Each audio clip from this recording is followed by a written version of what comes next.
Bonjour Madame Lynne Beauchamp, bonjour Monsieur Jean Charest. En fait, j'aimerais vous dire aujourd'hui que, à mon avis, la hausse des frais de scolarité que vous proposez pour les prochaines années aux Québécois, à mon avis, c'est une mauvaise idée. Euh, je pense en fait que ce serait une bonne idée en ce moment, compte tenu de la tension qui existe au Québec autour de la question des frais de scolarité, ce serait une bonne idée de lancer des états généraux sur l'éducation, puis sur le financement des services publics au Québec. Je pense que ce serait une bonne idée de le faire parce que on aurait besoin d'avoir une réflexion collective entre Québécois sur ces questions-là. Euh, vous savez à quel point le dossier des frais de scolarité a amené des tensions.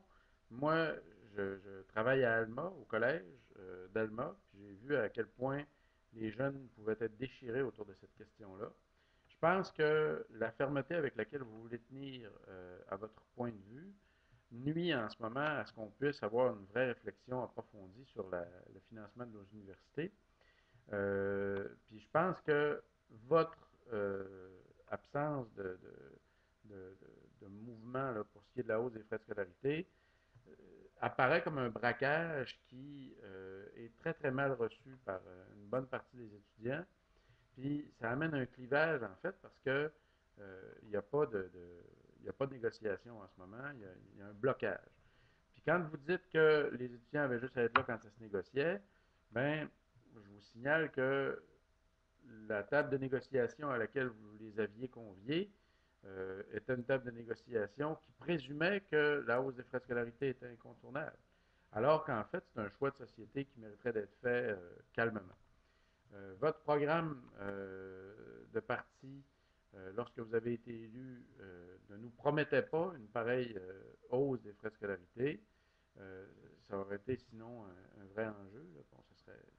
On se serait parlé pendant l'élection si ça avait été le cas. Euh, c'est donc difficile de penser que vous avez la légitimité pour faire une hausse aussi brutale des frais de scolarité. D'autant plus que dans les années 70, le Québec s'était engagé à aller dans la direction de la gratuité scolaire, comme le montrent des travaux, entre autres, de Daniel Turp que vous pouvez trouver facilement sur Internet.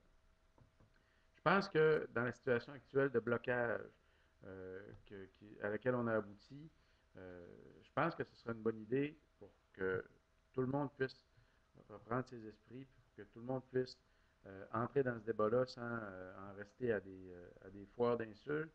Je pense que ce serait une bonne idée de baisser un peu le rond, Madame Beauchamp, puis d'appeler les gens à des états généraux sur l'éducation, puis à des états généraux aussi sur le financement des services publics au Québec. Vous avez lancé récemment, M. Charest, le chantier sur le plan Nord. Or, il semble que, avec tout ce que vous y avez investi comme énergie, il reste que ce plan Nord-là, puis ces revenus miniers-là que vous nous avez fait miroiter pour qu'on appuie votre projet puis pour qu'on le trouve intelligent, il semble que malgré tout le battage qu'on y a mis, vous semblez dire qu'on ne tirera pas assez d'argent de ce grand effort collectif-là pour maintenir le gel des frais de scolarité. Si on n'est même pas capable d'aller tirer de ce plan Nord-là des fonds suffisants pour maintenir le gel des frais de scolarité, ben, c'est signe que ce plan Nord-là doit être revu. C'est signe qu'on doit demander pour nos ressources naturelles, pour l'exploitation de nos ressources naturelles, une part plus grande de revenus, puis qu'éventuellement, au lieu de demander seulement une part des profits sur l'exploitation de nos ressources naturelles, on devrait peut-être penser à établir les redevances qui nous seront versées en fonction du tonnage des ressources naturelles qui seront déplacées par les minières. Euh, je pense donc que ce serait une bonne idée de convier les Québécois à des états généraux sur l'éducation puis le financement de l'éducation, à des états généraux aussi sur le financement de nos services publics en général, notamment avec l'utilisation qu'on pourrait faire de nos ressources naturelles. Moi, quand j'y réfléchis, je vois deux directions dans lesquelles vous pourriez chercher un peu plus de financement. Une de ces directions-là, ce serait la vente d'eau potable. Je sais que j'ai des amis de gauche qui vont être en profond désaccord avec l'idée de vendre de l'eau potable. Mais je persiste à penser que si on faisait comme les New-Yorkais l'ont fait, si on faisait euh, si on faisait une grande forêt pour nettoyer de l'eau potable qu'ensuite on vendrait, si on entretenait judicieusement par des vrais beaux travaux d'agroforesterie, une forêt riche en biodiversité qui serait en même temps une source d'eau potable propre qu'on pourrait vendre à l'étranger, puis qui serait aussi éventuellement un lieu où pourraient être pratiquées des activités de récolte de petite dimension, des activités de récolte respectueuses de l'environnement. Je pense qu'on aurait là un projet qui pourrait être porteur et qui pourrait nous permettre d'avoir des fonds pour financer une part de nos services publics, d'autant plus qu'on arrive à un moment où l'eau potable risque de devenir une denrée rare et une denrée précieuse. L'autre direction dans laquelle j'aimerais que le Québec regarde pour voir si on ne pourrait pas trouver là une part du financement de services publics améliorés plutôt que d'aller dans la direction de la tarification des services publics, je pense qu'on devrait dépoussiérer un petit peu le tournant vert de Stéphane Dion, qui a, à mon sens, été mal lu, qui a été mal regardé. Euh, à force d'avoir des médias qui nous habituent aux insultes, on ne s'est pas aperçu que Stéphane Dion avait été mal jugé parce que plutôt que de lire le programme qu'il nous proposait dans le grand tournant vert, on s'est contenté de l'insulter. Je me souviens, par exemple, d'avoir vu des affiches dans lesquelles on voyait Stéphane Dion se faire chier dessus par un oiseau, puis ce genre de trucs un peu sinistres qui ont été abondamment là, diffusés dans les médias. Je pense qu'on devrait revoir le programme que Stéphane Dion nous proposait quand il nous proposait de taxer les émissions de CO2 de manière à utiliser les fonds récoltés par une taxe sur le CO2 pour investir ces fonds-là dans du développement économique sain dans notre pays. On pourrait le faire à l'échelle du Québec. On pourrait se donner une taxe sur le carbone à l'échelle du Québec puis financer avec cette taxe-là les services publics dont on a besoin, notamment des universités qui ne seront pas de plus en plus onéreuses, mais de moins en moins onéreuses, comme on l'avait promis dans les années 70. Une taxe sur le carbone aura aussi pour effet de réduire nos émissions de gaz à effet de serre, ce qui devient de plus en plus une urgence maintenant qu'on constate, avec les derniers résultats publiés par l'Organisation météorologique mondiale, on constate que la décennie 2001 à 2011 a été la plus chaude de toute l'histoire de l'humanité, de toute l'histoire en fait de la météorologie. Puis quand on constate aussi que la banquise nord pendant l'été 2011 a été la plus petite de l'histoire depuis qu'on mesure la banquise. Donc, on voit que l'effet de serre est actuellement un problème qui va dans la direction d'un emballement de l'effet de serre. On a eu des 26 degrés, des 31 degrés dans certains îlots de chaleur urbaine dans le mois de mars récemment. On voit clairement donc que l'effet de serre devient un problème grave, de plus en plus clairement visible. Pour lutter contre le problème de l'effet de serre, il faut réduire nos émissions de gaz à effet de serre. Un des moyens, c'est de taxer les émissions de gaz à effet de serre pour rendre un peu plus économiquement attrayantes les alternatives moins émettrices.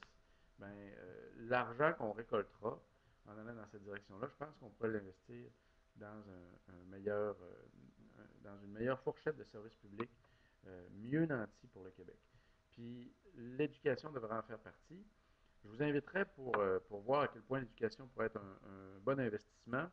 Je vous inviterai à prendre connaissance des travaux de Michel Girard, qui était en entrevue ce matin à Radio-Canada, puis qui montrait à quel point il était rentable d'amener un étudiant à faire des études universitaires, compte tenu qu'une fois son diplôme universitaire obtenu, il va rapporter comparativement à un diplômé du secteur collégial autour de 400 000 de plus en taxes et en impôts au cours de sa vie de travailleur, ben, il me semble que c'est un argument qui devrait peser dans la balance, puis qui devrait nous amener à reconsidérer cette décision-là qui a été proposée par votre gouvernement d'augmenter les frais de scolarité de 1635 ce qui risquerait d'avoir comme effet de décourager des jeunes qui auraient pu autrement avoir un projet d'études universitaires.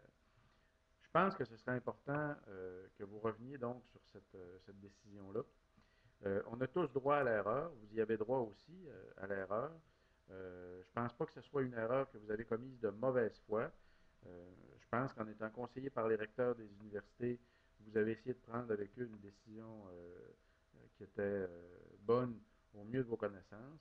Je pense que maintenant qu'on a de plus en plus de pièces qui s'ajoutent au dossier pour montrer à quel point c'est une mauvaise décision, je pense que vous avez le droit de reculer sur cette décision-là, puis de dire aux Québécois qu'on va chercher à faire mieux en leur demandant leur avis, en déclenchant des états généraux sur le financement des universités puis sur l'éducation, puis en déclenchant aussi des états généraux sur le financement de nos services publics, états généraux au cœur desquels je pense que deux suggestions devraient figurer. Développer des forêts pour nettoyer de l'eau qu'on pourra ensuite vendre en étant fiers des forêts et de l'eau propre qu'on peut en tirer, puis développer une taxation du carbone pour réduire notre impact sur les changements climatiques. Les forêts, incidemment, qu'on aura plantées pour faire de l'eau propre, pourront aussi contribuer à réduire nos émissions de gaz à effet de serre. C'était des suggestions que je voulais vous faire aujourd'hui. Puis je souligne encore une fois que je ne pense pas que vous avez fait que vous avez fait les erreurs récentes que vous avez fait en agissant de mauvaise foi. Je pense que maintenant, vous avez le droit de corriger ces erreurs-là. C'est ce que je souhaite. Puis, si vous ne voulez pas faire d'état généraux, au pire, faites des élections. Puis on pourra décider si on veut aller dans la direction de votre plan de match ou dans la direction d'autres, des plans de match d'autres partis qui pourraient proposer une vision plus écologique du Québec, une vision plus soucieuse d'avoir une jeunesse instruite au Québec. Merci. Bonne journée.